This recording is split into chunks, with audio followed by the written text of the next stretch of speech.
Tabi selamat lingunalate, salam sahujud karende malempang. Assalamualaikum warahmatullahi wabarakatuh. Shalom, salam sejahtera, Om Swastiastu. Jumpa lagi di Tampung Penyang TV. Kali ini udara sekitar kita dingin karena mendung, tetapi tidak jadi dingin karena kami didampingi oleh Sri Kandi cantik kita. Pada hari ini hadir undangan di Tampung Penyang TV yang saya hormati Ibu Dr. Nur Hidayah, Sarjana Hukum MA. Terima kasih sudah berkenan hadir di Tampung Penyang TV. Tentunya selalu banyak tamu, dan hari ini adalah hari istimewa karena kampus IHNTP Palangkaraya sedang atau sudah melaksanakan MOU dengan Asosiasi Peneliti Studi Kalimantan. Luar biasa. Jadi saya dengar Studi Kalimantan menjadi merinding karena kampus kita ada kaitannya dengan Kalimantan. Jadi salah satu kampus yang dibidani dan direncanakan oleh tokoh-tokoh kita, tokoh Dayak, adalah kampus yang sekarang Institut Agama Hindu Negeri Tampung Penyang Palangkaraya. Baiklah, Mbak Dr. Nur Hidayah, ya saya panggil lebih akrab, silahkan memperkenalkan untuk masyarakat, untuk mahasiswa, untuk seluruh yang nonton Tampung Penyang TV. Ya, terima kasih Bapak. Perkenalkan, saya Dr. Nur Hidayah SH.MA. Saya adalah Direktur dari Asosiasi Peneliti Studi Kalimantan, ya.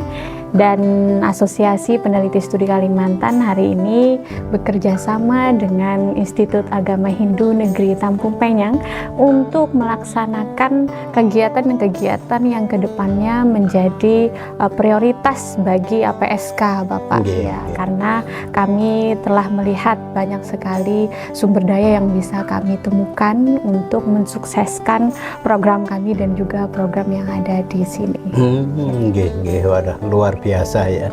Jadi anak-anak muda sekarang Kalimantan jangan dilihat sebelah mata ya. Betul, apalagi betul. IKN ya, Ibu Kota Nusantara, berada di pulau yang besar ini. Betul. Dan tentunya apa sih ya Mbak Dr.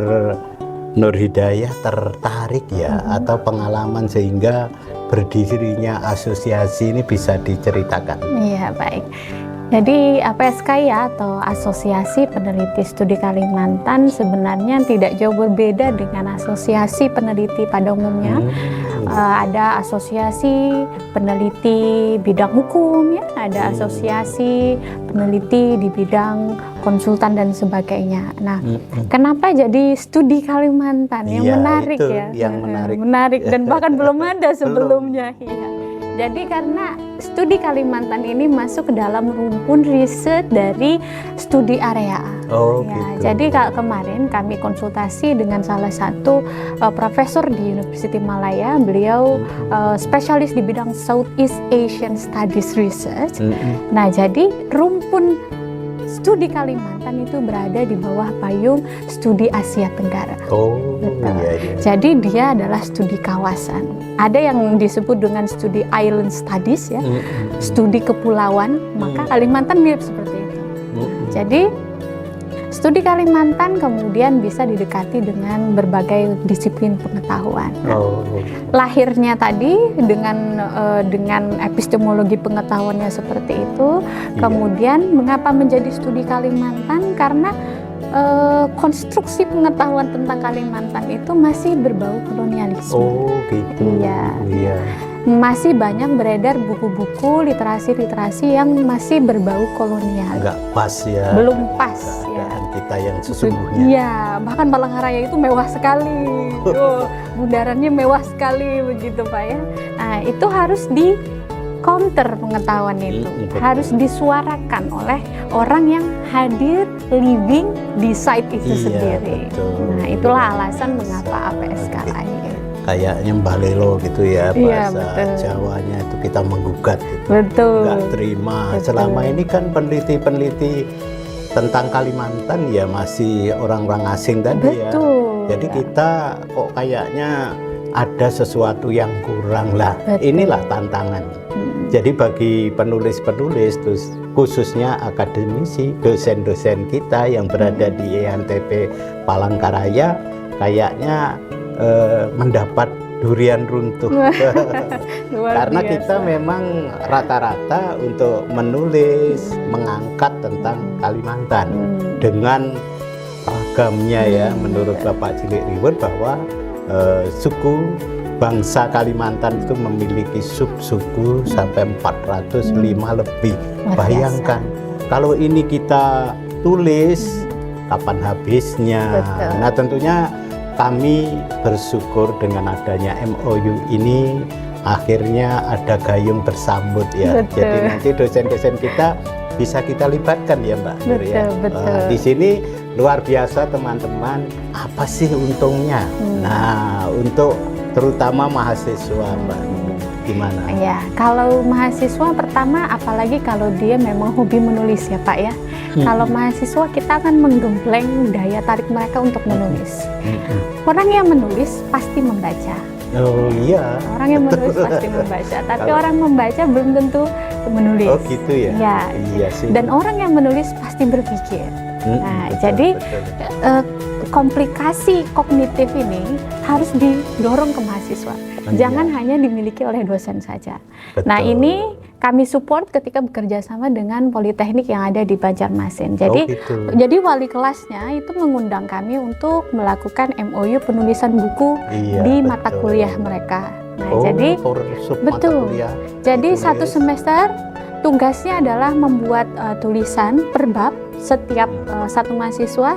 Setelah selesai satu semester itu dijadikan buku dan wali Jadikan kelasnya buku. menjadi editor. Jadi dua keuntungan, ya bukan dualisme tapi dua keuntungan.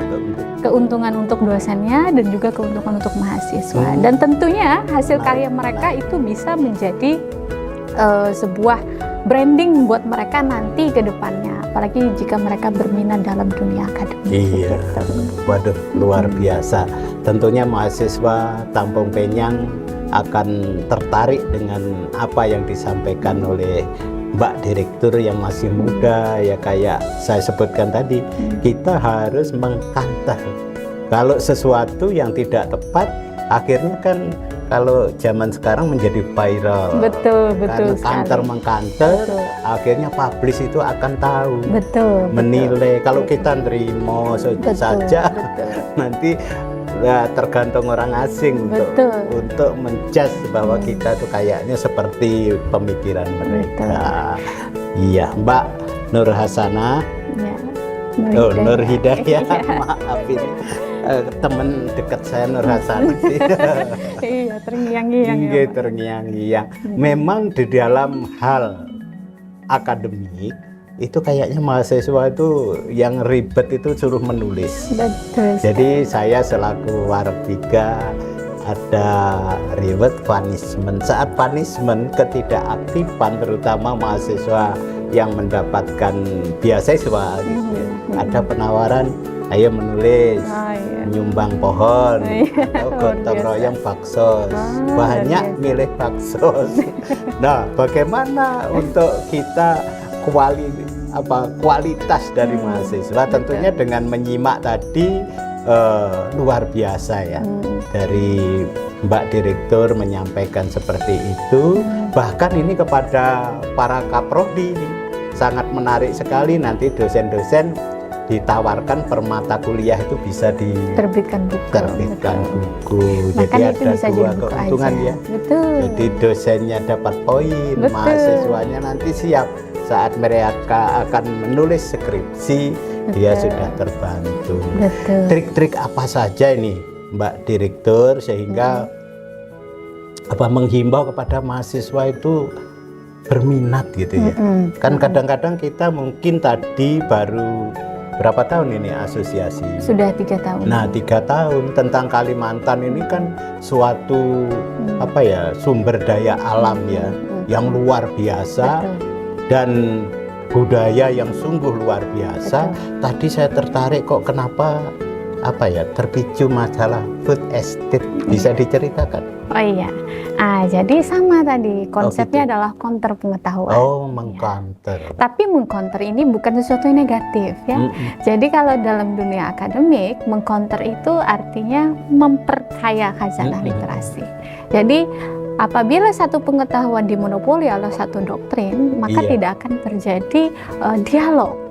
Tapi kalau doktrin itu di-counter, maka terjadi dialog. Dan sebenarnya kebenaran sebuah doktrin dan teori itu akan dinilai oleh para membaca. Betul. Jadi kenapa tadi food estate? Ya, karena kajian food estate itu kan juga banyak nih doktrin-doktrinnya di media massa, penulis-penulis dengan background yang berbeda ya. Misalnya mereka yang datang dari perundang-undangan ya, atau mereka yang datang dari background antropologi. Sementara saya mengcounter dengan pendekatan etnografis. Etnografi. Jadi saya living bersama masyarakat di sana. Kan kadang-kadang masyarakat itu tidak bisa menyuarakan ekspresi mereka, kehendak mereka. Apa sih sebenarnya yang mereka rasakan ketika food estate ini lahir? Mungkin misalnya pemerintah memandang ini adalah genjotan untuk ketahanan pangan. Betul. Lalu apakah mereka yang menjadi objek dari sebuah program pemerintah itu juga menganggap itu sebuah ketahanan pangan lokal? Nah, ternyata mereka menganggap ketahanan pangan lokal juga seharusnya diterima sebagai ketahanan pangan nasional. Contohnya misalnya kita memiliki ubi misalnya, ubi atau padi lokal, padi bukit misalnya. Tapi kemudian oleh pemerintah disamaratakan dengan padi nasional yang IR misalnya. Padahal kan meskipun padi bukit itu konsumsi lokal, tapi dia mempunyai daya tahan yang berbeda. Nah, suara yang seperti ini harus disuarakan agar memperkaya khazanah pengetahuan. Jadi, ketahanan pangan nasional itu tidak selalu dan melulu dikonstruksi oleh satu pihak, tapi juga dari pihak lain harus disuarakan. Sering yang terjadi itu top planning itu kadang bisa tidak menyentuh atau mendapat manfaat ya. Padahal kalau padi yang kita kenal lokal itu kan lebih enak bukit. Padi bukit itu harum, enak. Tetapi memang usianya lama ya. Itu. Jadi bagaimana ada keseimbangan. Jadi seolah-olah tidak masyarakat kita itu selalu didikte gitu ya. Jadi asosiasi ini sebagai jembatan untuk membantu bagaimana suara-suara masyarakat itu bisa terdengar. Wah, luar biasa kita ngobrol pada hari ini. Suasana dingin menjadi hangat dan pemirsa Tampung Penyang TV dimanapun berada, ini sangat menarik. Anak-anak muda kita ya, asosiasi ini ingin menyuarakan, mempublish yang kita miliki Kalimantan. Tentunya banyak hal yang bisa kita publish, kita tulis, dan ini mendidik. Tadi kenapa kepada mahasiswa, ayo berperan di sini ya. Tentunya Bu Direktur, terima kasih atas kunjungannya ya. Nanti lain kali bisa sharing podcast mungkin di asosiasi ya. Nanti kita kirimkan dosen-dosen kita. Banyak, kita memiliki 6 mata kuliah lokal. Luar biasa. Wah, nanti mau mengenal bahasa Dewa, tentang bahasa Sangiang. Jadi orang Dayak ini bisa berhubungan dengan orang-orang Pantai Sangiang. Para dewa-dewa hanya cukup menaburkan beras. Nanti bisa dibicarakan di kesempatan yang akan datang. Pemirsa Tampung Penyang TV dimanapun berada, karena waktu dan kesibukan dari Mbak Direktur mau ada acara yang lain, tentunya terima kasih banyak sudah berkenan untuk mengisi podcast di Tampung Penyang TV. Akhirnya mohon maaf, mari kita akhiri dengan para Masanti. Om Santi Santi Om. Wassalamualaikum warahmatullahi wabarakatuh. Terima kasih.